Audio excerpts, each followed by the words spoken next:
Hi guys, Alex here. Welcome back to Girl Talk. I've got a little bit of mess and a little bit of drama today for you guys. First, we're going to go ahead and do a little bit of a rant regarding what Chantal has been doing lately in the past 48 hours.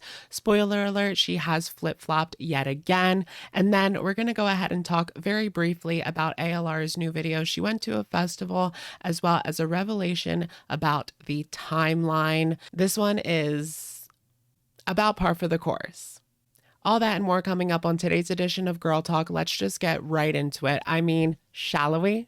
All right, you guys, I think it's about the appropriate time to bring back Rant Alex, and today's rant is going to be discussing Chantal in the past 24 to 48 hours, what she has been doing basically after I got off of my live stream yesterday. Now, I know many of you guys have seen yesterday's live stream. A lot went on. She was talking about the things that she had discussed in the past regarding Natter, and now she was saying that those statements were true. I honestly thought about taking it down. I was so disgusted by her behavior and how she flip-flops on such a serious issue. Now, we're back to square one. Last night, she was actually going off on Didi and Natter. I believe that Didi and Natter actually alluded to wanting to sue her for damages for harassment. Chantal said, "How are you even going to sue someone for harassment? That's hard to prove." Well, maybe it's not as hard to prove as you think when it's all documented online. But who is the real villain here? Didi and Natter or Chantal? Keep doing it. I will teach you. I will give you a lesson you never forget. It was a good repetition, yes, because you don't have one. And I'll show you how much you will pay for this repetition in your room. Friendship, I don't need you contact with you. It seems almost unbelievable at this point that this isn't just some sort of ruse between all three of them, Didi, Natter, and Chantal. Are they faking this for some sort of drama on YouTube? Would Chantal go that way? I'm on the fence about that situation when it comes to her. Would she be calculated enough to put this all together and actually go through with it? We know that she can't even put out a 20-minute recorded, edited video to save her life. So would she be able to orchestrate this whole thing and actually stick to the script? Is this one big grift between the three of them? I really don't know. Nobody does. I think that Chantal is being played by Natter and Didi, and she is too unintelligent to figure that out for herself. And that is why she continues to go back. I think that Natter and Didi are in a semi-serious relationship, and that Didi actually lets him go over and hang out with Chantal so that they can get money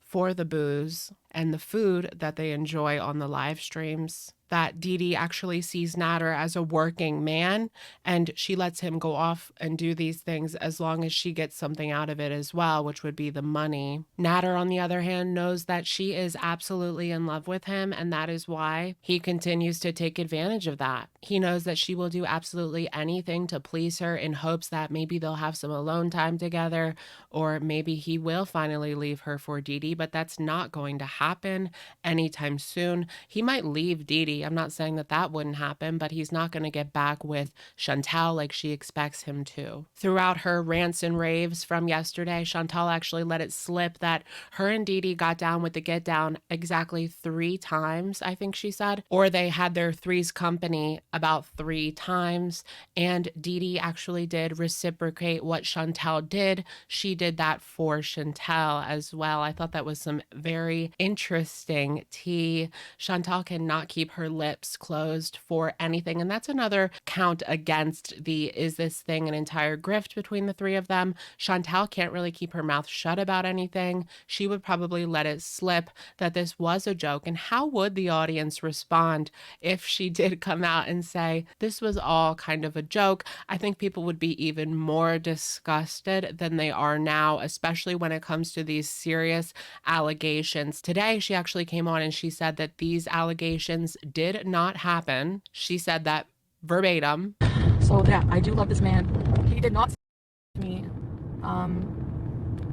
He's innocent of that. I want to make that clear because this kind of accusation for somebody really is damaging. I don't think before I come online and I talk. I don't think before I do things.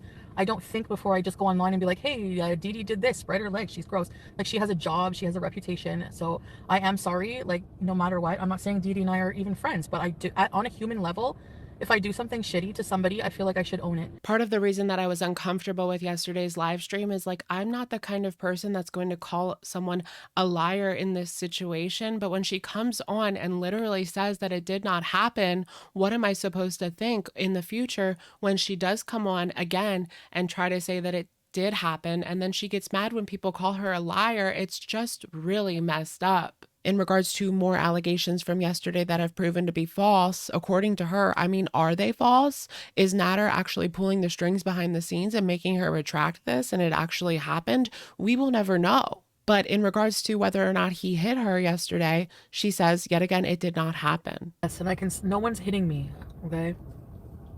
I'm okay. Now, these clips and what I'm talking about is from today. She came back in a live stream called Orange Julep, and she is in Montreal. She said that she had a discussion with Nader and they talked about this behind the scenes, and allegedly things have smoothed over. And now she's back to, I don't want to talk about this. Why can't I just keep this to myself? Doesn't she understand that people have questions in this situation? The going back and forth now within 48 hours. Just yesterday, she was trashing them, and if you talked negatively about them, you got a cookie in the side chat, and now today you get blocked. Yesterday, right after she was raging about them in the hanging at the villa all day video, she put up a 1-star hotel room tour, and let me tell you guys, that hotel room was absolutely disgusting, and Nader was in the video. It was just ridiculous that she would even feel like she could put that video up after what she said just hours ago about him. She's also back to defending him, and this one really pissed me off. She said that we have to check ourselves when it comes to his cooking. One thing I will say that you guys are wrong about him, and you need to check yourself. He's a good cook. He's a really good chef. And I know somebody was comparing my cooking with his, and they're like, you're a better chef. Number one, the difference is he makes everything his way. In the video, Chantal actually brings up Katie MFW, and she is talking about how she overlooked her racist remarks and how she was an asshole for doing that. But I guess you're right. I did overlook Katie's N-words and racist marks. You're right. I did. I'm an asshole. I was not okay with it. I was like, that kind of thing is like really awkward whenever you like say that you like somebody and support somebody and then they say something fucked up. So I kind of get that, and like I give the same shit to like people like Sandy and Ange for hating me for supporting me when I said some fucked up shit. Well, here's the problem with that situation. She brings up the fact that it's awkward when you're cool with somebody online and then they say something wrong and you're expected to address it. Well, that doesn't really work for this situation because these things that Katie had said, it's from about 1 to 2 years ago, and everybody already told you, so you knew. You just decided to completely ignore that and do what you wanted to do. And now that you have drama with them, now that they pressed you on your story, which so happened to be false, as you have said today, if we're taking your word for it, now you want to bring that up and now you want to say that it was wrong. Get out of here. Today, during her most recent live stream, she actually tells the chat, and this is over the top, she says, why can't we just all be positive? Maybe it's because you've been putting out negative content for the past 1.5 years. Okay, so continuing on with the rant theme, I did want to go ahead and talk about Amberlynn's new video, but not really in particular the video, just like the timeline of events. It has been found out because during that video, she went to a festival with Eric and Ricky, right? That was the point of the video, except she only showed a very tiny portion of the festival, and she showed a really lame looking thing of fries. That couldn't have been all she ate, right? That would be such a waste. Well, it was actually found out that this festival took place on April 30th.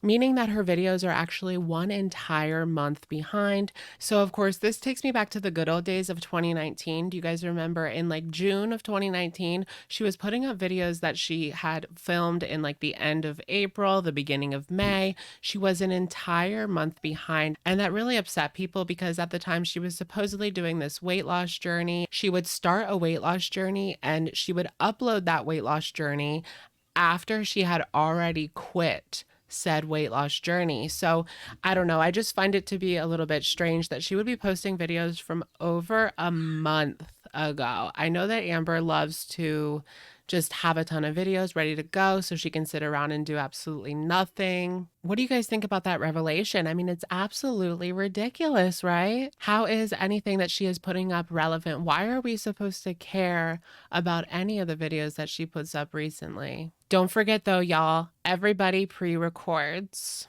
While I was taking a look at the Amberlynn subreddit, that's how I did my research for this part of the video particularly, I did notice that people had spotted in her video a pack of cigarettes. Now, I'm sure that these are most likely wifey. I can't really imagine Amberlynn actually smoking cigarettes, and I don't really need to lecture her on that because we all know that it's bad. I'm not saying that to be mean or to call her out or anything. It's just that in regards to the cigarettes, the alcohol that she has been drinking as well as her gambling now with all the scratch-off cards. When you do have an addictive personality, you have to be careful around these kinds of things. Also, she touched her toes. So suck it, haters. All right, you guys, it's our favorite time of the day, and that is, of course, comment of the day. Today's comment comes in from Girl Talk from 2 days ago regarding Eric and Ricky and the double date drama with Becky. This comment comes in from Life After 30, who says the following: I don't think Amber would destroy her channel with positive weight loss content if she took her weight loss seriously. If, right? There would be a drop in views for a second as her audience changed from trolls to those that are motivated by her lifestyle change. At the end of the day, everyone loves an underdog story. Imagine how her channel would grow if she documented how she went from 500 pounds to 200 pounds or below in a healthy manner. She would literally create a whole different level of income, brand deals, and positive audience members for herself. This is in regards to the statement that Amberlynn has made several times in the past that if she is not train wreck enough, that nobody's going to watch. But I do agree with this commenter here. If she was able to actually stick to a plan and had a successful weight loss journey, like Nikocado we talked about recently, I think Amberlynn could do the morning talk show circuit as well. A girl can dream, right? All right, you guys, that's going to be it for today's video. Let me know what you guys think in the comments down below. What do you think about this whole situation with Chantal? I can't believe she's cycling so fast. It's getting scary. And Amber, she's a month behind. Girl, get it together. Let me know what you guys think in the comments down below. I will, of course, catch you guys in the next one. Bye, guys.